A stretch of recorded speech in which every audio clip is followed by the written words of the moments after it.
Dear Dhamma friends, now it is time for our afternoon Dhamma discussion. As I briefly mentioned in the morning, one can join either by writing questions and put in the question box, or can raising the question to the audience. Now we have already written questions, it seems. So we'll start the session with the sitting questions, written questions, and then allow the audience to raise questions if time permits within the allocated time. So I would like to invite you to present written questions to the audience, please. The first question is, what is the meaning of the 8 precepts and why do we follow it? The precepts are usually the means for our restraint. It is 8 precepts consist the moral restraint. When we are doing collective work, we must have kind of agreements or abiding rules, otherwise very difficult to proceed. Not like an individual, so there are ethical problems, there are social issues. So we also all has to agree upon. That is called precepts. And in other religions, it is been named as commandments sometimes. But in Buddhism, according to the way the Buddha prescribed, he gave certain guidelines. And each and everyone to abide by them by their own volunteering. So therefore here it is not a commandment.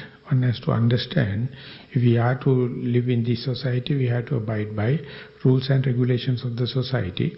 So the question may raise in this way, why we select 8 precepts as our residential retreat? Of course it is not a hard and fast rule. Even 5 precepts may be. Or Ajiva Attamaka Sile, it's another kind of 8 precepts that almost it is a little bit expansion of the 5 precepts. 8 precepts, when compared to the 5 precepts, it says we are completely away from any sexual activity, celibacy, and not entertaining singing, dancing, or beautification of the body, garlanding, perfuming. So that means keep the body as natural and do away with taking staple foods after midday, after the noon. Or rather we are taking meals from the dawn to the noon. Other times we allocate for meditation, walking and sitting. These are the 3 things we add to the 5 precepts. So therefore, as far as the question is concerned, I think is fairly enough. If it is not clear enough, please ask furtherance or specific areas. I will try my best to share with you. This is related to the 8 precepts. Is it best to avoid using cell phones and internet or computers? What about reading books after taking the 8 precepts? So that is, as far as we are taking 8 precepts and using it for this residential retreat like that, we must try to cut off all the communications as such, and then try to see yourself under the guidance of here, now, I am. Whenever you are communicating with others, it becomes an ethical issue, social issues, so that mind may get complicated. In the meditation, specifically in sitting meditation, what we are going to do is, don't give any volitional command or demand or any conscious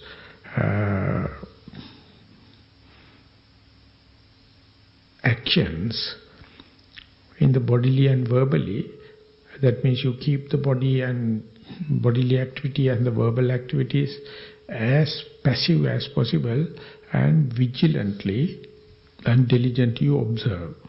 So whenever you interact with cell phones or internet or other reading books, that means you are making this simple process complicated. And that may be a very drastic change from your day-to-day life, excommunicated life. Like, oh, you feel lonely rather than aloneness. So this is a kind of a treatment within our active life. We impose by our volunteer way how much we can entertain aloneness rather than loneliness. How much I can be my best friend. How can I be contented with here and now?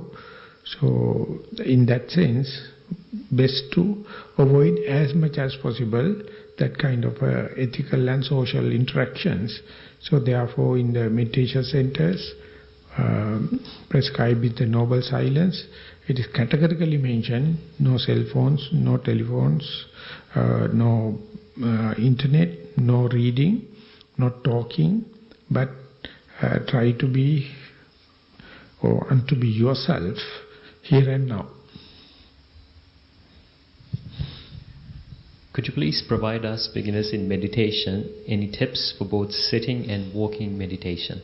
Please repeat it. Could you please provide us, beginners in meditation, any tips for both sitting and walking meditation? So that means I hope each and everyone listen to the basic instructions, and even then it may be nice to have guided meditation or more instructions. Day before I listened to the same tape, and there I found, if I am to give a guide, lively one or face-to-face one, that may be some kind of changes or some kind of improvements or some kind of lucidation. That is to say, in the CD, it is I am the very person prescribing. You just comfortably sit and try to focus the attention on your passive in-breath and out-breath, or rising and falling your abdomen. Sometimes, if it is not available, what are the touching points when you are sitting? So, same thing I would like to present under the present circumstances. Whenever you go for sitting meditation, avoid any kind of conscious activity. Avoid any kind of verbal and physical activity, conscious activity or volitional, willful activity, so that you have to make yourself, your body very comfortable, relaxed, symmetrical, and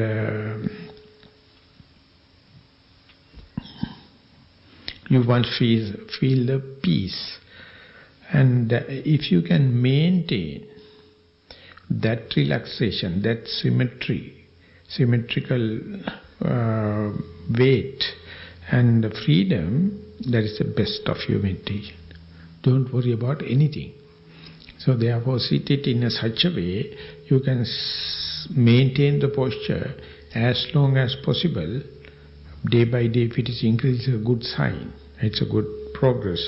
And be aware, here, now, I am sitting.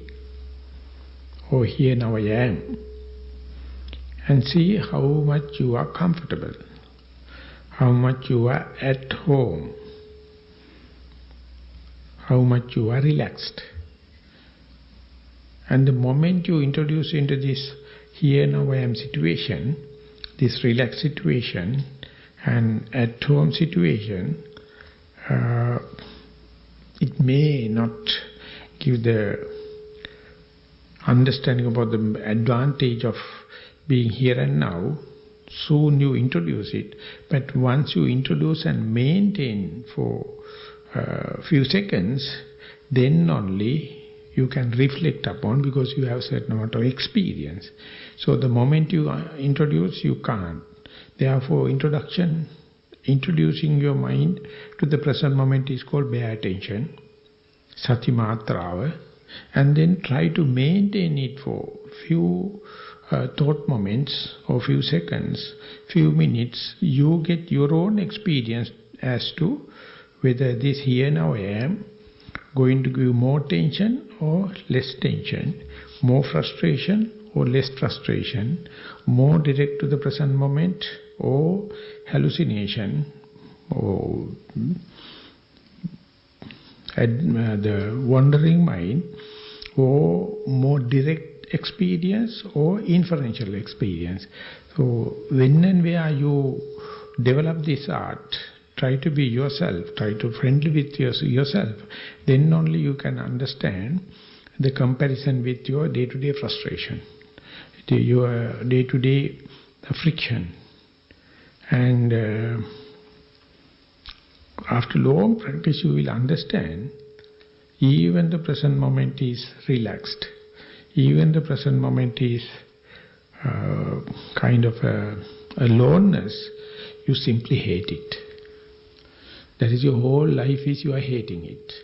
That's why you try to be past, future, other people and other places. Each and every time you are in frustration, you are in tension. Whenever you are in the past, it is not normal. When you are in the future planning, not normal. When you are thinking other places, being here, it is not normal. Thinking other people, but that is the way mind.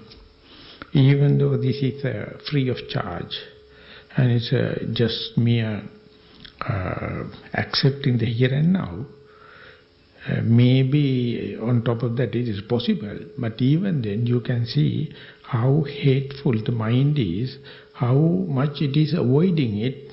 So you have to apply your common sense, you have to make ways and means to keep it.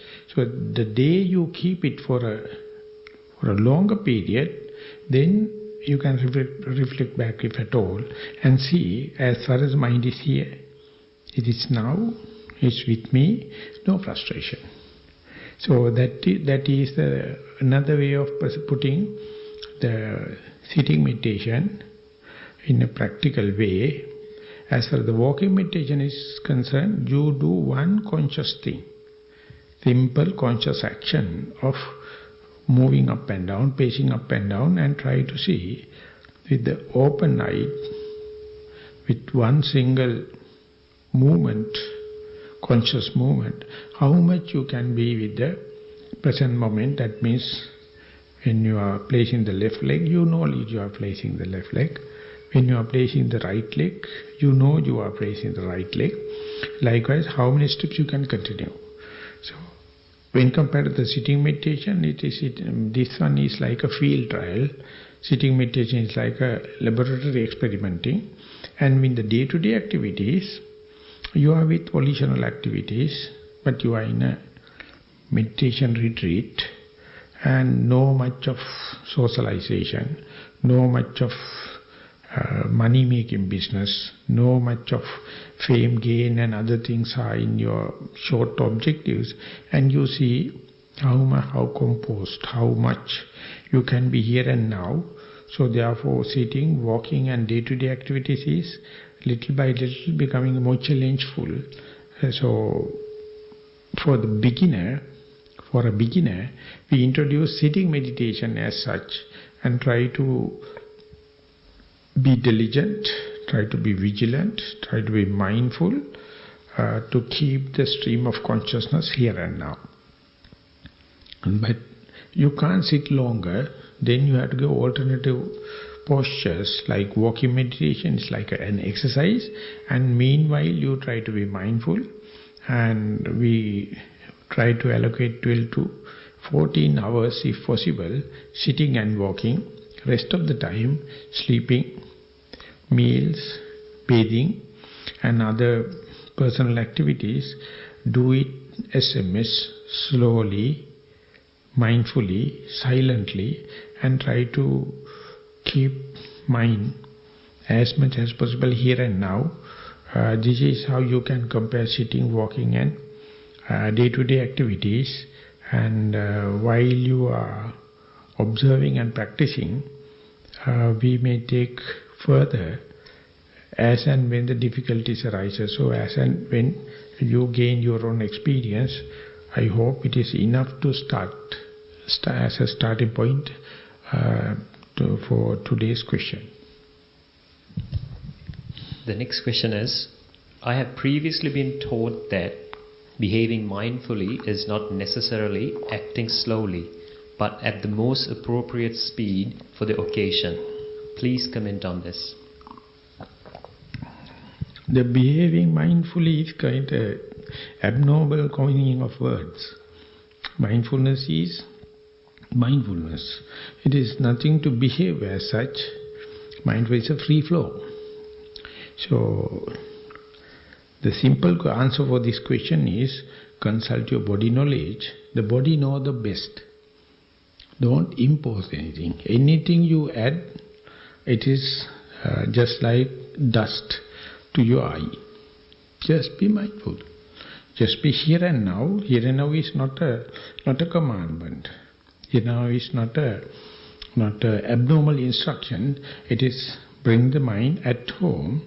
So behaving mindful it's not a proper way of putting words into. You try to be mindful.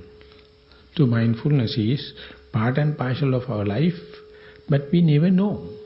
We just while away our whole life for the past and the future, other people, other places. So we have sort of grandeur objectives, all are nonsense as far as here and now is concerned. So we are introducing, yes, and we try our best, yes, but everything is body knowledge. So therefore, there's a human body is a vast knowledge. We never consulted. We always consult consultants. For each and every job, each consultant is an idiot. So therefore consult yourself. For the first time maybe, you find everything is here. But you have to go without any premeditative ideas. You have to go into the present moment without preconceived ideas and just entertain. Just enjoy it. And then you will understand the body knowledge, it's a vast knowledge and it's waiting. As far as there are no other opinions, no brainwashing, no conditioning, body knowledge comes. Whenever the brainwashing happens, artificial knowledge happens, instructions happen, body knowledge never come forward, it becomes suppressed. So much so, we are going by others' opinion. Of course, this giving instruction on mindfulness itself is others' opinion. But it's opinion, it's an instruction to be unto yourself. Be here and now. And because if there is no, if someone is not instructing, mind naturally never goes to the here and now. But once gone there, you find it's a resourceful place. Some people call it is a cosmic library. Every knowledge is there. So therefore, understand the speed. At the beginning you may do it, but later it is happening. For example, in walking meditation, as far as you do walk, no walking meditation. One day you will understand it is effortlessly happening, and that is the place you can understand what is the meaning of walking meditation. And same thing, as far as you try to focus the attention on the breath, you will be doing artificial breathing, forced breathing. So much so you develop headaches, imbalance. But without that you can't proceed. So at the beginning you may do it, but later one day you will understand the natural breath. And that is the point where mindfulness becomes very normal, mindfulness becomes very smooth. So therefore at the beginning this question is valid. But after a while, if you know the way, if you are instructed to consult the body knowledge, you will be your own teacher soon.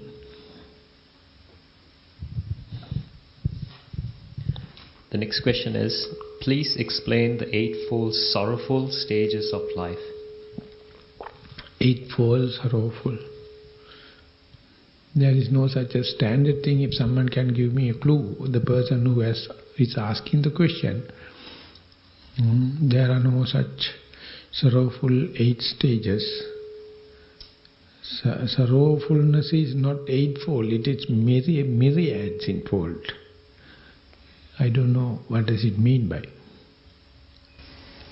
It was me that told the question, and it was like a period, like a sutta that I came across, that I read about and thought about 8 different sorrowful things in life, and that was what the sutra was about, and I was just trying to understand. Dustakshana. Yes, I think that's fine. Dustakshana means the way of wandering mind. There are eightfold wandering away, and a human realm is one place where the negative and positive sometimes balance. And but if you go to the animal realm, or ghosts, or hellish beings, and others, if you happen to reborn, if you are believing rebirth, happen to be reborn in such a realm, no chance you to be mindful. Because mindfulness is not in their combination. So, the hellish, ghosts, animals, and if you are blind, if you are deaf, and the disabled situation, still you cannot have, you have so much of inferiority complex, you can't. And there are, I doubt whether I have enumerated all the 8, and apaya beings, and disabled lives. And avoiding that only, we get such a healthy, not totally health, but physical and mentally fair, healthy human mind, and that is a blessing by itself. It will become blessing if you know mindful, otherwise you are still in the hell. Being a human being and have this potential, this is called a possibility or potential, and still if you are not mindful, you are still, the Buddha says, you are just a beast. Papanchabi mago. If you are always thinking, proliferating and mentally complete, unmindful or wandering, if your whole mind is from morning to evening is wandering thoughts, the Buddha just recognize it as just like a beast. So when and where you be here and now, and try to be here and now, that's the way you become human. That is called bypassing or derouting all these difficult 8 places. Now you reach the Kshana Sampatti, that means the opportunity.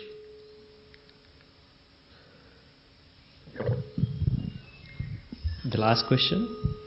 In Buddhism, is there such a thing as free will, or is it all predetermined? Such a thing like? In Buddhism, is there such a thing as free will? Free will.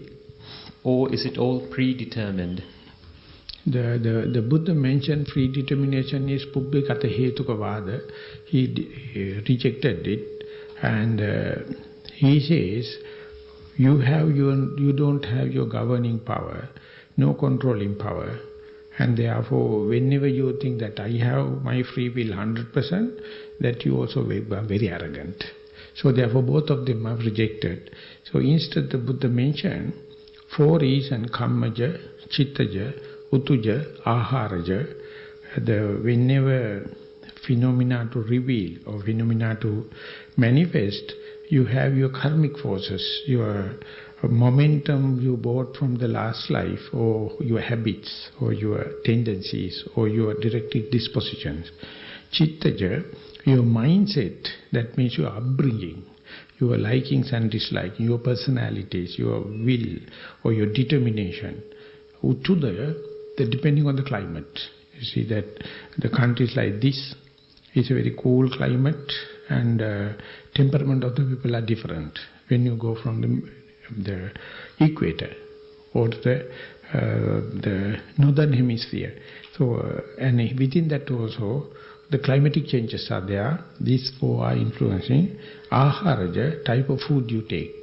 So therefore, these four are usually taken, and they, even though it is fourfold, within each category, so much of nuances, so much of shadows are there.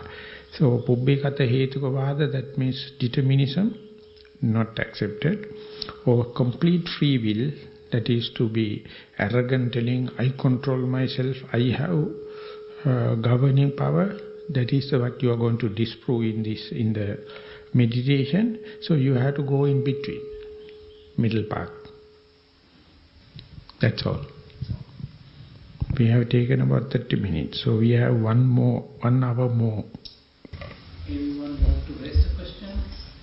Oh, hello. I'm a school teacher, and I just am interested to consider how I can encourage the act of mindfulness through my students. School children. Yes. So I also thought of introducing it because I started a concept called mindful school, and whereby I am not interested in teaching Buddhism or Eightfold Path. I try my best to introduce mindfulness. That is to make the paper blank. Don't write anything. Or de-learn. Or deconditioning. So it is catching. So where I have a DVD, about 18 minutes. Whenever we have chance, we will look into it. And last time I had this trip, I came only up to Australia, and we had the discussion. Because I just initiated the 2 schools around our monastery, and then I just wanted to expand the process. And we had discussion in Perth and Melbourne, and then we put into 3 stages. First one is theoretically telling the meaning of mindfulness at the school level, that is at the classroom. Second, after when the principal and the class teachers and the children happy with this idea, of course this idea also we give with the volunteered school, not we are visiting them unless otherwise they invite them. And then once they have finished the syllabus, I have already finished 4 weeks, and then we send a facilitator, mindfulness facilitator, and principal will prescribe once 1 class. So far we got class 8 and 9, and sometimes class 4, grade 4. And then we introduce walking meditation for 45 minutes. First demonstration, theoretically explaining how to walk, how to do mindful walking, and then do walking as a group or individual. Usually it happens as a group because the guided way it is more efficient. And then take it to the classroom and give a basic instructions or guided meditation for sitting meditation, and then ask them to sit maybe 10 to 15 minutes. And after that they have to write their feedback. And later we found that asking feedback is not ethical. We don't have rights. So we went to the minister, and education minister, he told, I can't give you outright permission. Instead, run a pilot project.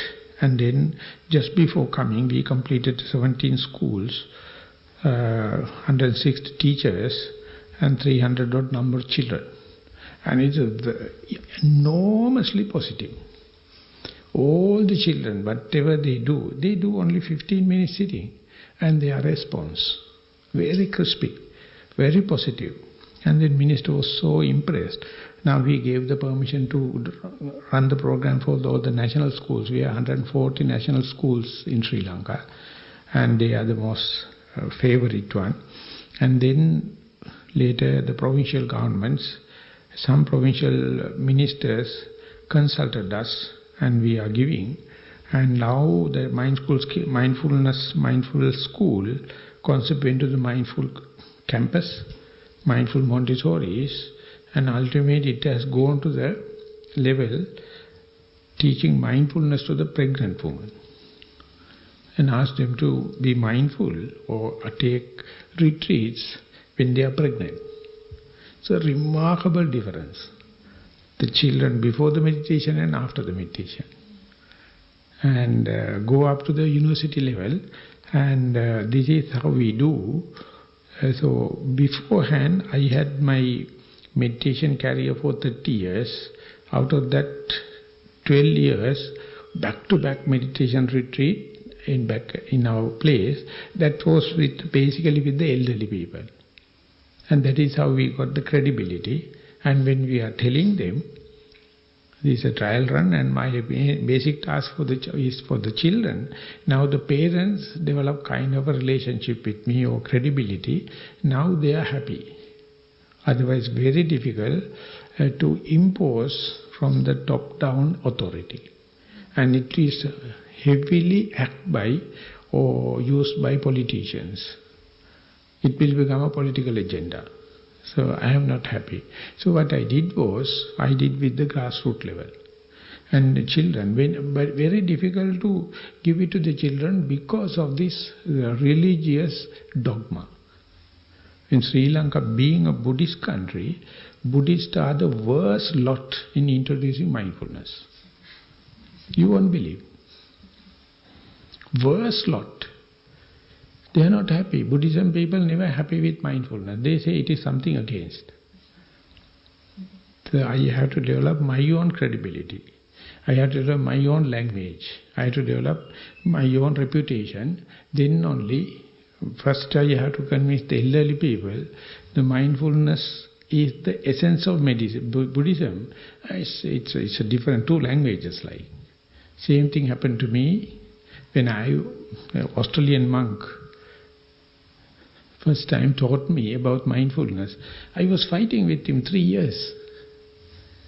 How can you say Buddhism is mindfulness and mindfulness is Buddhism? And after that only he was very patient in that sense. I am very happy. I spent 10 years or 9 years as a layperson and try to be mindful without being a Buddhist. Can you understand?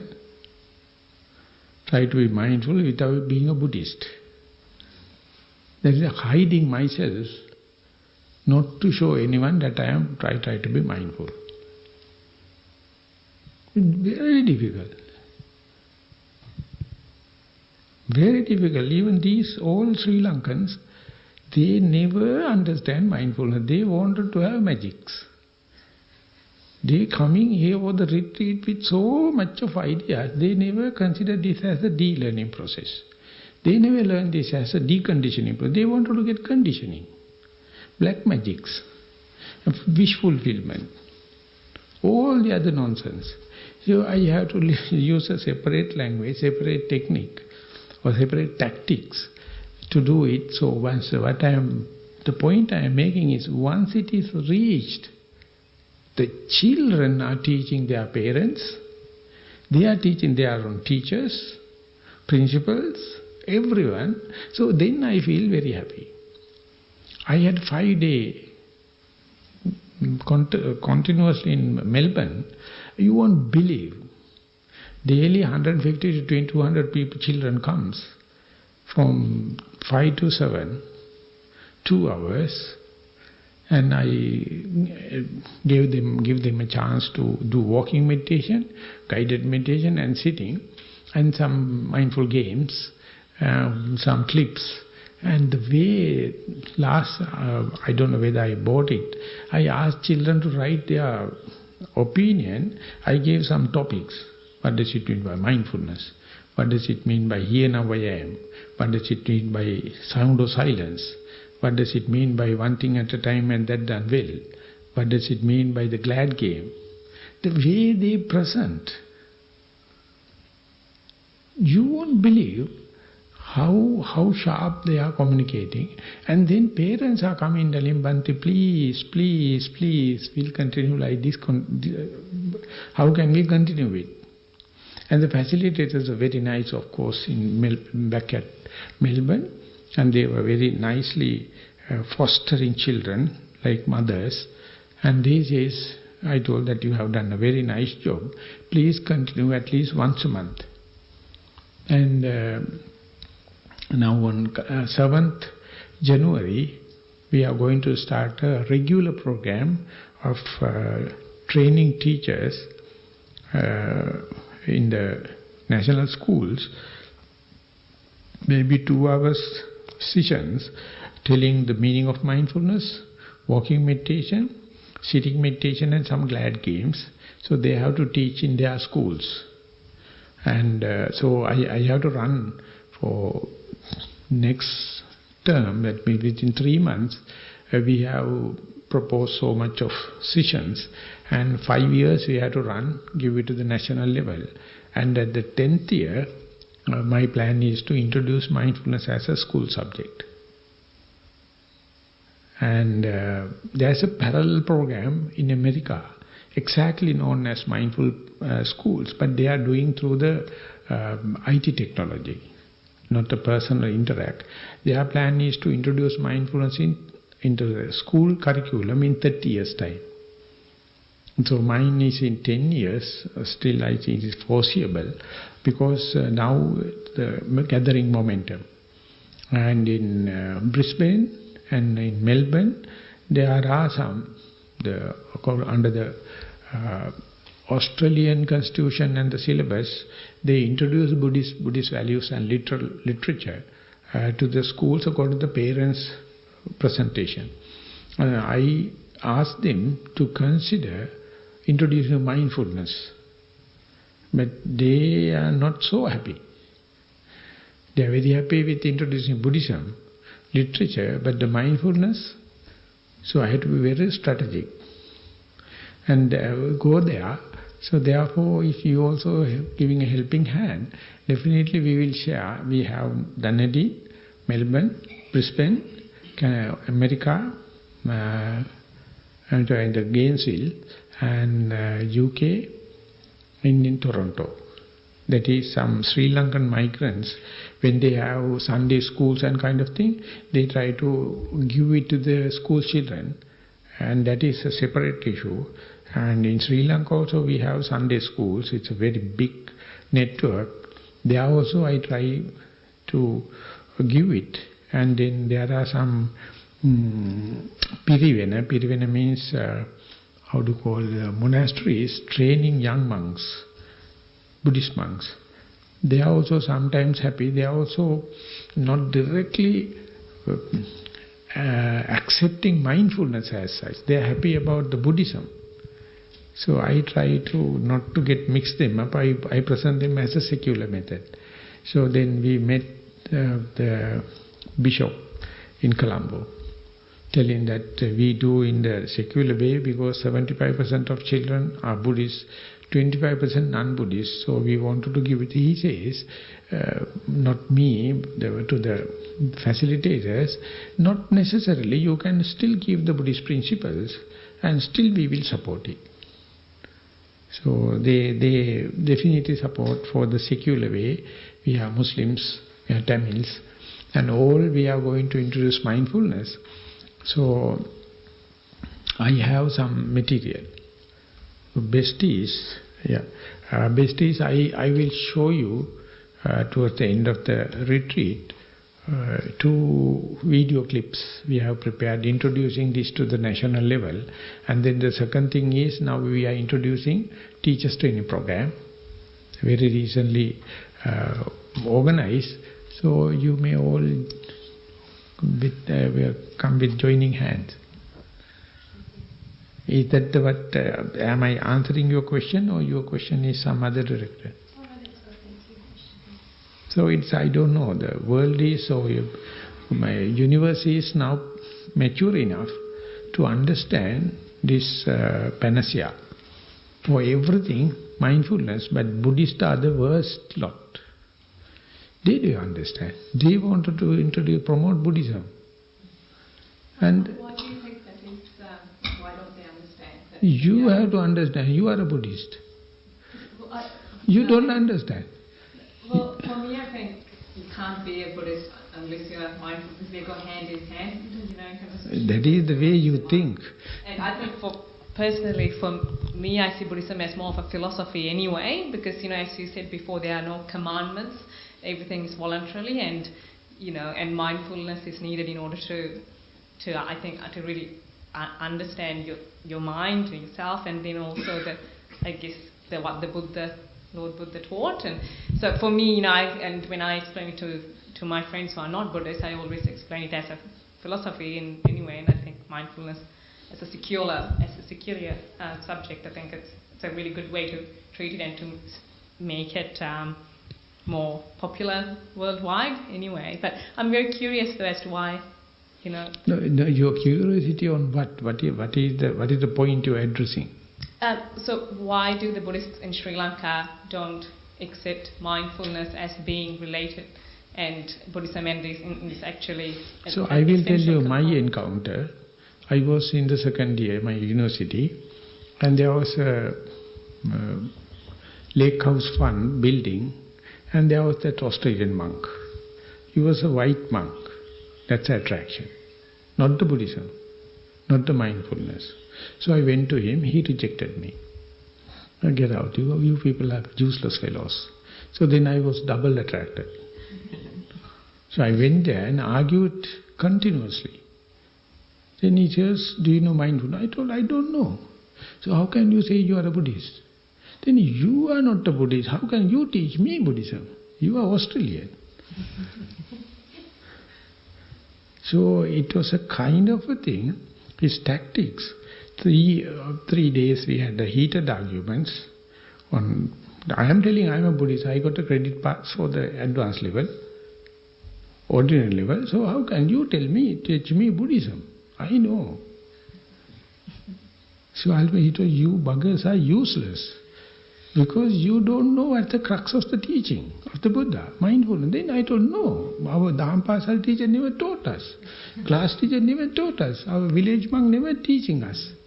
Then so do away with them, don't come to me.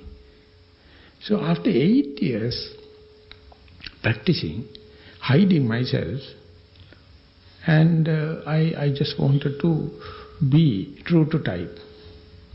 Until that I am not concerned about the precepts, and I was a robust young man, just pleasure principle.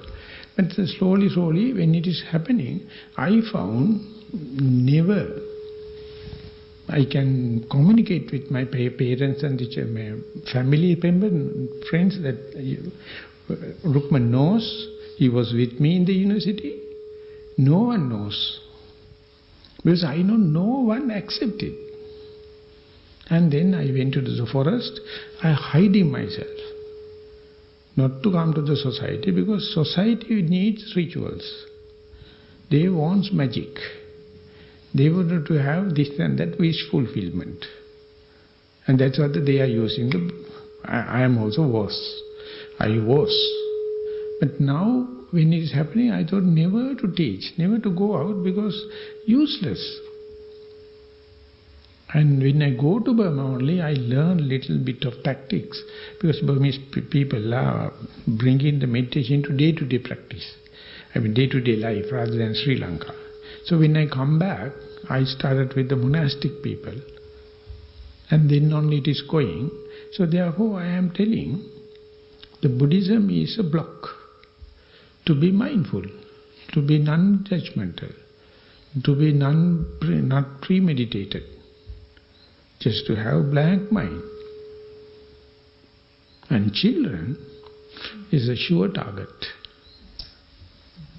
But you have to tell directly, you are not younger, you are maybe younger than me, but mind-wise you are the same. I am just giving you an idea. You see, and they are very happy to do practice. And then once practice, let them talk. I am talking after 11 years with all crocs, all fellows. And when I'm working with the children, I can see the difference. I am always sarcastic to the elderly people. So, Namaste, He's only just 9 and 9, so he's 9 and a half. He's 9 and a half, and these two are only 12 years old. They've got no idea as to what mindfulness is, and here now I am concept oriented. Would you be able to explain that? And as far as you are asking, as the mother, it's a failure.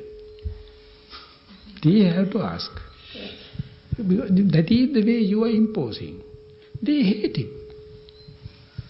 They hate it. We have to keep it open. Those who wish voluntarily will come. Whenever mother or father come forward, that will become such a distortion. I know you are coming out of compassion, but that's a foolish compassion. I am sorry. You are a practical woman, because that is why the children came here. But as far as you are directing, for me, I don't like, as a person. I mean, giving open, it's okay. But forcing and focusing, they will not be happy. That is why the present-day children are hating parents. Do you know that? Last time I went with Vaga to Dalai Lama, His Holiness Dalai Lama, he mentioned, it's a natural thing for the children to hate parents. And the more marvelous thing is, for the last years, the hatred shifts from the father to mother. Now they are hating mother. Earlier they used to hate father. And it's a social survey technique, they found it. It's because of their out of love, they wanted to impose instead of presenting. So therefore, we have to find a technique. We have to go through, we have to seek the support of the parents and the teachers. But as far as they don't know how to facilitate this mindfulness. Rather than they wanted to force, imposing, and that is a very sharp point. You have to facilitate it. That means not to disturb it, that's it. But don't try to direct it. Don't try to advert it. Because I consider children are much, much fresh, unconditioned than ourselves. And they can take their own judgment specifically on mindfulness. Or physics and chemistry and all the bullshit may be. Other foolish people has to come and direct it. And I hate that. As a school children also, I am not a good person at education. Because I don't like to pull all the formulas and everything into my mind, rather than something relevant to our life. But the mindfulness is not such a thing. It's a mere unconditioning, de-learning process and relaxing.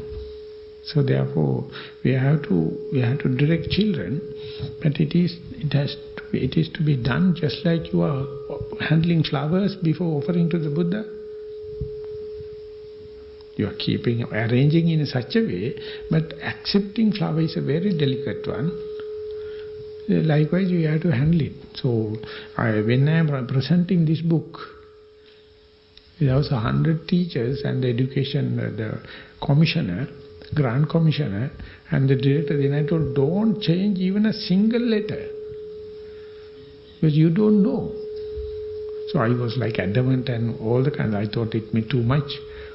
And so luckily, they accept it. They accept it.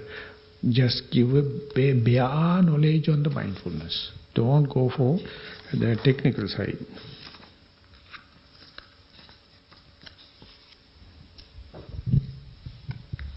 Bhante, you mentioned as a parent, instead of imposing, to give your kids a flavor of mindfulness, as a parent, you should consider facilitating.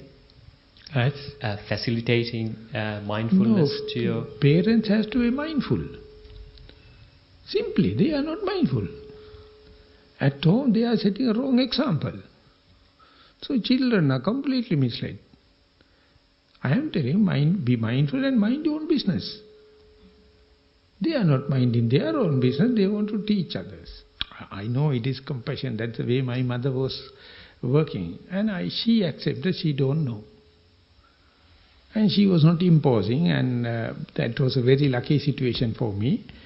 And I was doing everything hiding, just like drug-addicted child. Everything hidden. No friction. So I try my best. The way I learn, I try to keep it open. Anyone who wish to volunteer, well and good. If anyone not coming, I know anything, because I understand it's a very, very difficult thing to give something neutral, give something that deconditioning. So I may be difficult to understand. Whenever someone is with an intention, I always try to see intention as an agenda. When someone is thinking of other one, I think it's a politician. Mind your own business. So I am always cornered in this sense. I try my best always to be up to myself. Unless otherwise an invitation, I never go there. Anywhere. That's the main reason I try to be a bachelor. Volunteer to be a bachelor. I am a registered bachelor. I'm not influencing other psychologies, and I don't like someone is coming and influencing me also. I mean, diplomatic level, no problem. Like in the mindfulness, it must be utmost, you keep it open. Facilitated means that. And if you like, you come and pick. You come and take. But never ask why. Why not or why? You see what the humanity. So we are all in the same. We are in the buffet diet. You serve yourself. Do you think that the mother's parents have rights to select their menu or plate? No. Children come and serve themselves.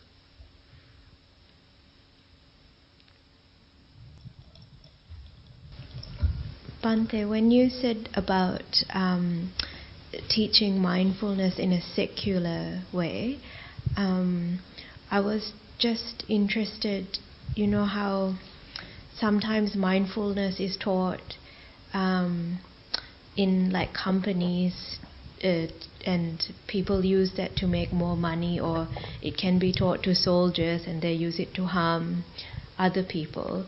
And so I thought sometimes a mindfulness without the other component of the Eightfold Path, like wisdom and the right action, I thought that can be harmful.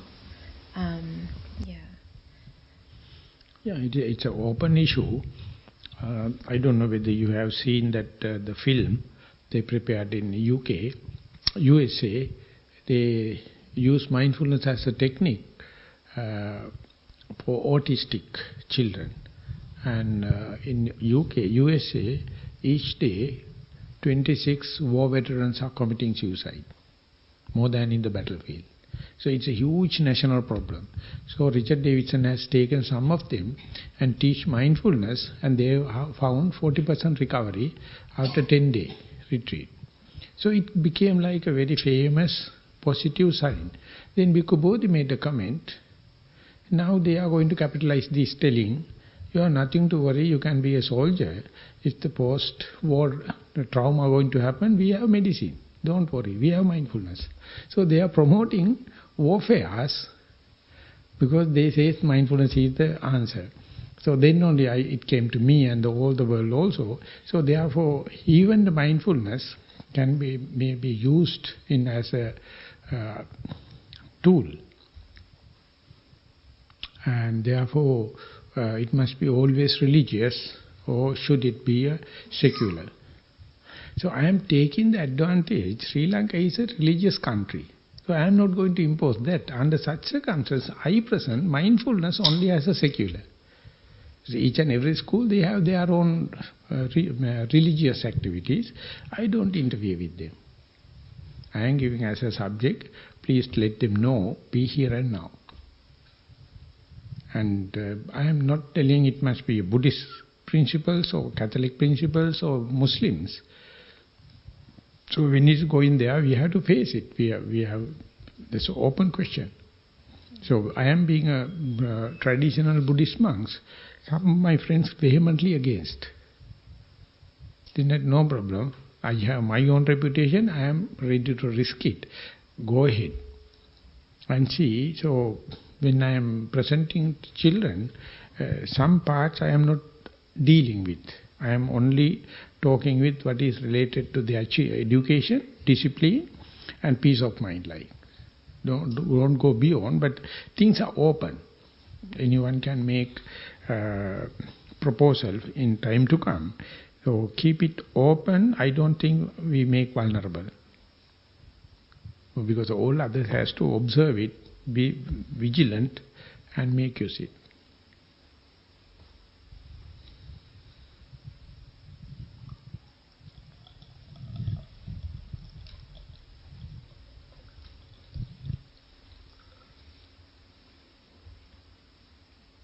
And lucky enough, as far as the mindful school is concerned, so far everything happened voluntarily, no money. No money involvement, everyone is volunteering. And there are some people sponsored for printing and kind of thing, they are not, they appear anonymous. So therefore, that means time is somewhat mature. Bhante, can you please provide some advice on applying mindfulness to when you're feeling negative emotions, say, such as anger, how, using mindfulness to, to control what you may say or how you may react if you're feeling angry or sad, or, those kind of negative emotions? Yeah, the Buddha not directly handling the immaterial thing or mental thing or emotional thing directly. He says, first and foremost, you have to develop mindfulness with respect to matter. And that means the breath, the sitting posture, or left leg and right leg. They are materialistic thing. And then he says, materialistic thing, whatever confronted you, whatever appearing is, already arisen one you can see. You can't see the arising part of the materiality. So therefore he is telling, focus attention, already arisen breath, already arisen left and right leg, already arisen sitting posture, the pressure points. And when you are observing, when and where you keep one object solitude, isolated and delimited breath, later Buddha says, you see, you are observing the breath already arisen. What about the arising part?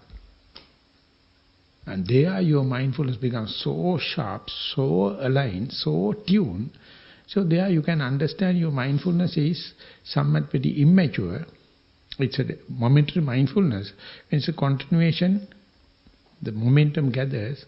So always you have to be mindful, be prepared before the object happens. And that is the point, the tuning happens. And then after that, some people can catch it the point. That's what you call vipassana. Then Buddha says, then what about the disappearance of it?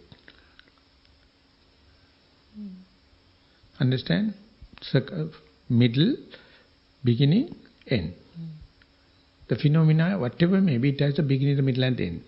The Buddha says, you start with the middle. Never mind. The gross breath, the rushing, gushing air. It's okay. And see the beginning. And then naturally, the Buddha says, naturally it's an endowment. Once you see the early part of the end is exactly the mirror image of the beginning. And exactly he applied to the anger. You know anger once it's arisen. It's gone. You can't. So let the anger arise again and again for that. Don't hate anger. Make anger as an object of meditation. So after writing the 7 destructive emotions, the Goldman is writing about the anger. He says, hereafter I will never be angry with my anger. Then you can't study. And if you are not angry with your anger, then only then you can see the arising part of anger. Otherwise you are not welcoming it. Otherwise you are not ready to look at it. Then when you come across anger, you are already angry. Your mind is completely distorted, not in the learning position. It is not reflecting something. It's a turmoil. So imagine a person ready to study anger without being angry. Then he says, anger is also rising just like the breath. From the very subtle point, it is increasing. After level only, you recognize, I am angry. So till that, it has under the not the tip of the iceberg, under the water iceberg. And when it arises, you see it is not you. It's a human mind. The rising part of anger, you can't attribute to myself. You can't attribute a single factor. It's a huge knowledge. Just like the love. Just like the ignorance. Just like the fear. Just like the compassion. And the moment you see the arising anger, you can easily nip it at the bud level. Even Buddha is not asking you to nip. He says, now you see the end of the anger, it goes without any medicine. It disappears. Because you learn the beginning, the middle and end, because you have already learned the materiality. So many people never, before going into the materiality, they want to directly do with this very venomous emotions. Very difficult. So they have to calm down and say, be religious. Be a beginner's mind. Just take the materiality as a subject or reference point, develop it in such a way, 1001 times, materiality. And then only same model you can put into the positive emotion and negative emotion. And when you come up to that level, you see, this anger, even so you recognize as mine, anger is not yours. You are just the subject of it. You can't control it. But if you can see the beginning, the middle and end, that's naturally give the answer. So that time, when you come up to that level, you are not the person finding the answer. It is already written answer. You become a observer. So anything Buddha says, any venomous, any vehement, any agenda, if you can be an observer, just like a CID person. When the robbery is happening, if you can be aware, no more robbery can take place. And you need no any executive powers. You are just observer. You see how the CCTV cameras are helping? So in our monastery also we fix it. So people completely against telling, Bhante, it's a monastery. Why you are fixing CCTV camera? There's so much of people going and coming. So I told, wait till fixed, then we can switch it off. No one knows. Cameras are there. And we put advertisement telling, be careful, short circuit cameras are working. So people behave themselves. Exactly, if you fix the mindfulness as a CCTV camera, imagine what will happen to you. Just like you are in a camera and you are going to see action replay slow motion. Then you see you are an innocent person. If you are not observant, you say, I violated other compassion and disturb and others. You are unwantedly brooding and suffering. Masters. We are masters. Once it happened, we think, no, it is my mistake. And ultimately, if you can see CCTV camera, slow motion, action replay, each and everyone is innocent. I mean, better than the world what we see. And the Buddha is just give a mirror, CCTV camera. That's the mindfulness. So then you can see materiality and mentality exactly happening in the same bell-shaped curve. We see only the middle of the tip of the iceberg. We are talking like experts. You know, tip is only the 10% of the iceberg. And what about the balance? Assuming. Projections. It's complete misleading. Wait. From the 10, just see the going subsurface, submarine, and see what is the rest of the iceberg. It has upward push. That's why always 10 is up there. So 10 is the what social behavior. But underneath, the upward push, And when you see, it is the nature of water and ice, not you. And then you feel you have enough space, we have enough time, we have enough compassion, we have enough sympathy, we can tolerate others. So then, even some mistake happen to you, in our reaction, you can tolerate. That is, we can understand, because you know, only one person, 1 out of 10 may be purposeful. 9, it is natural. So you feel brotherhood, you feel the humanity. So for that, have more observation and less inference. More observations. Observe more and more before rushing to a decision. And that is one of the attribution or attributes of the mindfulness. Observe as much as possible before deciding. So that's a kind of a patience.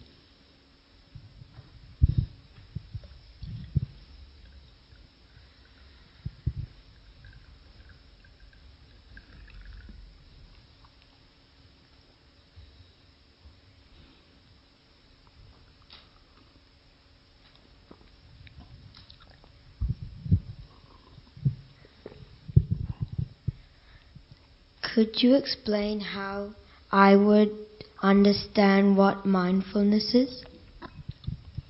Would you mind to share with me, when you are sitting comfortably, what do you feel? When you are sitting comfortably and close your eyes, what do you feel?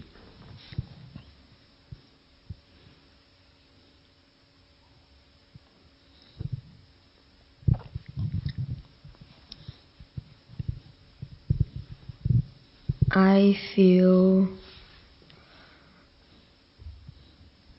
calm. How can you explain to someone?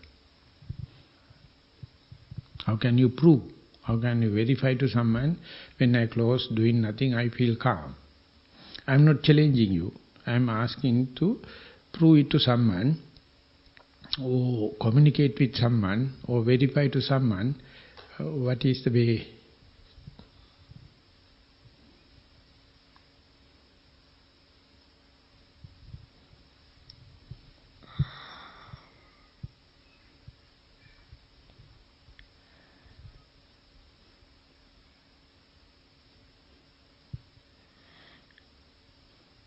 Or otherwise I will say that calmness is the mindfulness. Would you agree? You are here and now.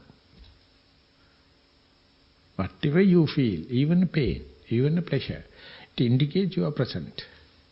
You are here in the present moment. And it's calm.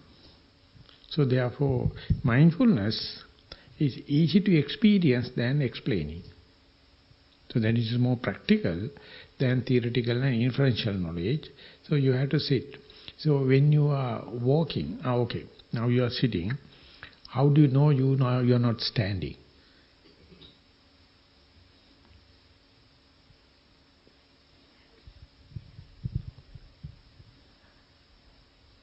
Because I am sitting on the ground.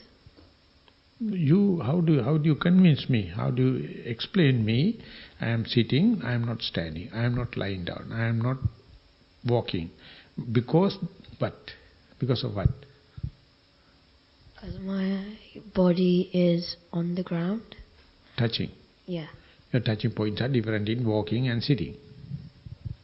One standing and lying down. Understand? So this is what you call mindfulness. You are mindful on the body. Each and every one is separate from others. Very, very delimited. And when and where you know, I am not, even I am walking, I am now on the left leg, not the right leg. Now I am on the right leg, not the left leg. And when the breathing, when the in-breath happens, you know verily, not with out-breath. That sharpness is because your mind is here and now. It is not running up and down, past and future, other people, other places. So unless otherwise you exercise, unless otherwise give it as an exercise, mind will never do it by itself. Agreed? What the mind? What the kind of mind Never be mindful unless otherwise someone is telling. And once you comes to know, it's an answer for anything. Because peace. And no tension can happen. So therefore each day you must take time and to be with yourself. Be friendly with yourself. Either sitting or walking, whatever may be.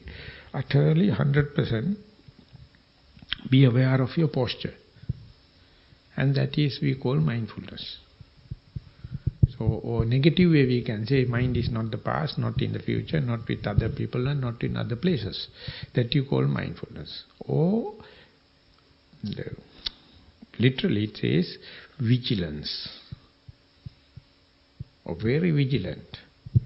And sometimes it is called, it's a Western terminology, choiceless awareness. You are utterly aware, whatever arising, without hating or without loving, choicelessly.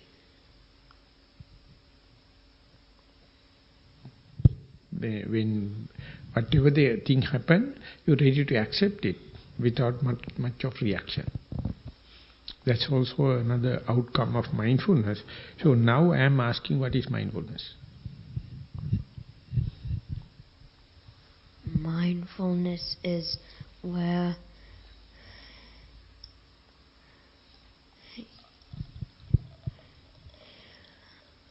like I'm sitting down, and when you close your eyes, what do you feel? And it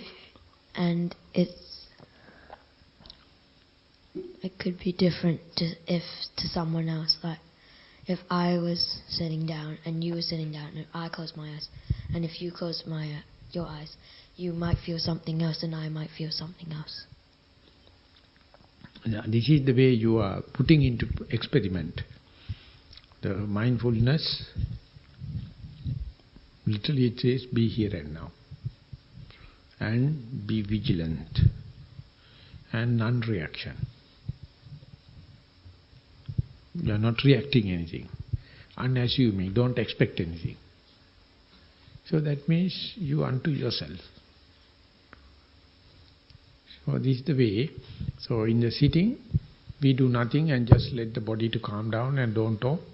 And close your eyes and see what is happening in your stream of consciousness.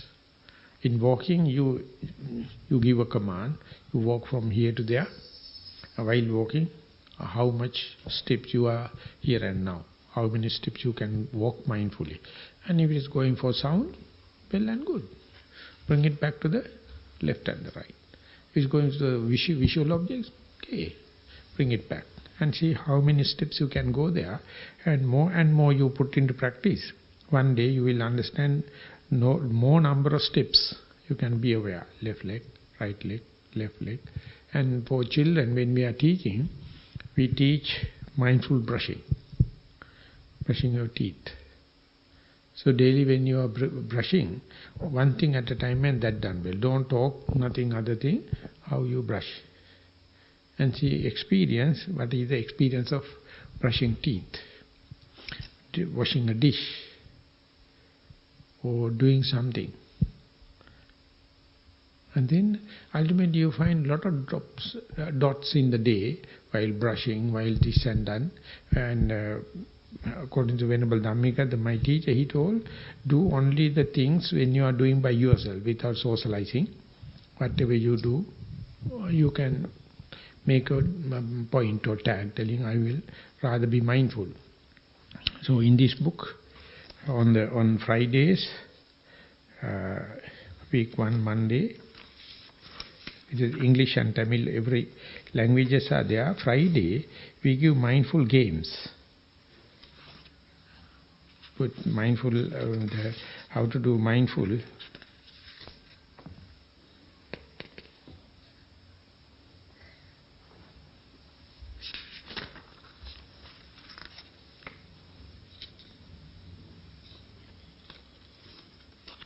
Can you read this? This is to introduce mindful games for kids. Yeah, that one essay, the other page and this one.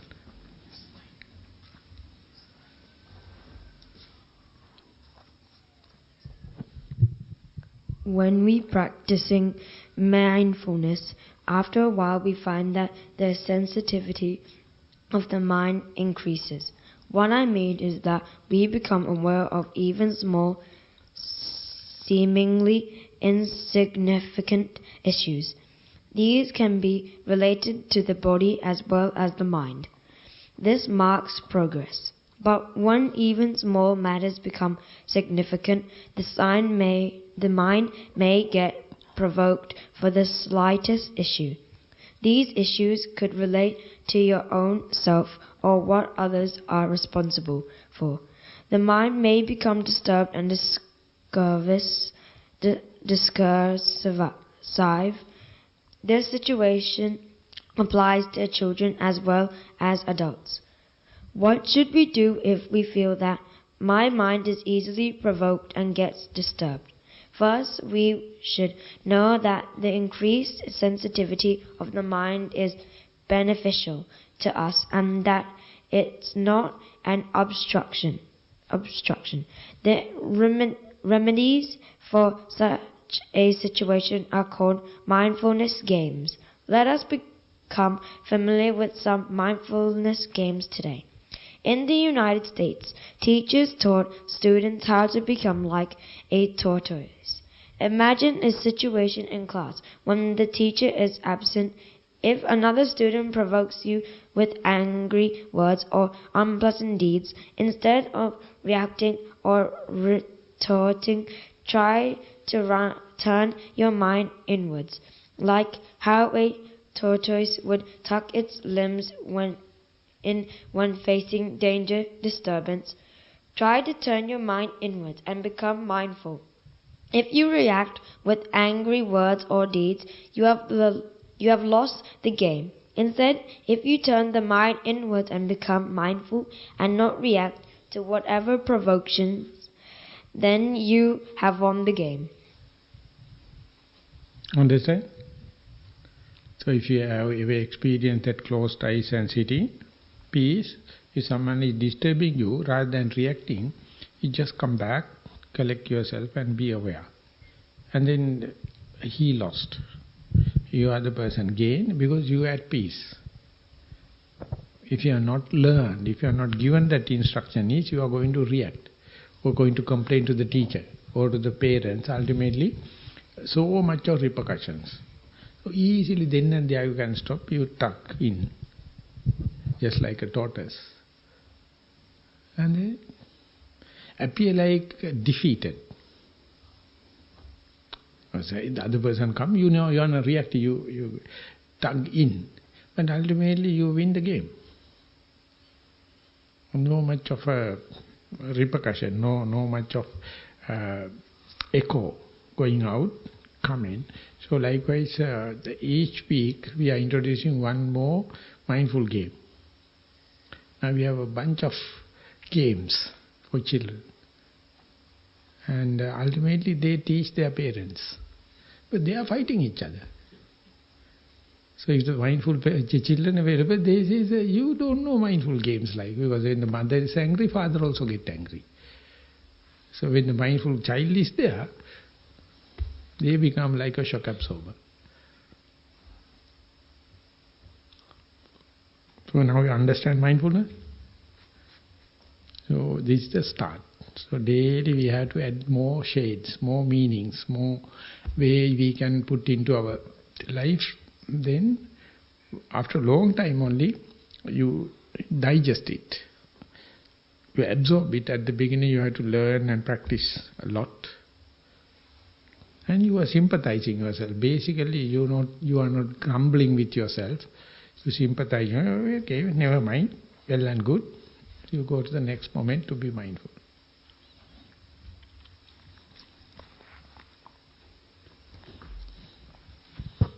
Okay.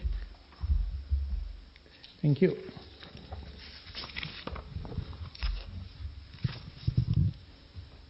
So now almost time up. So we are going to have 1 hour of walking meditation, and at 3:30 we are gathering here for sitting meditation, group sitting. Before going into that I would like to know. At 5:30 we are going to have a Dhamma talk. Anyone is suggesting any sutta or any topic for talks?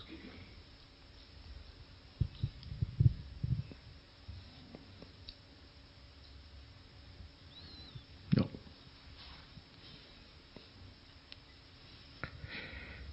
So I will decide whatever. You have any particular discourse?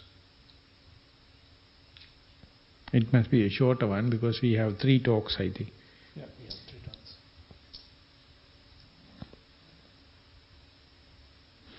Okay. If that's not available, I will come out with one thing, one topic. So that will be the end of our question and answer session. Thank you very much for your participation.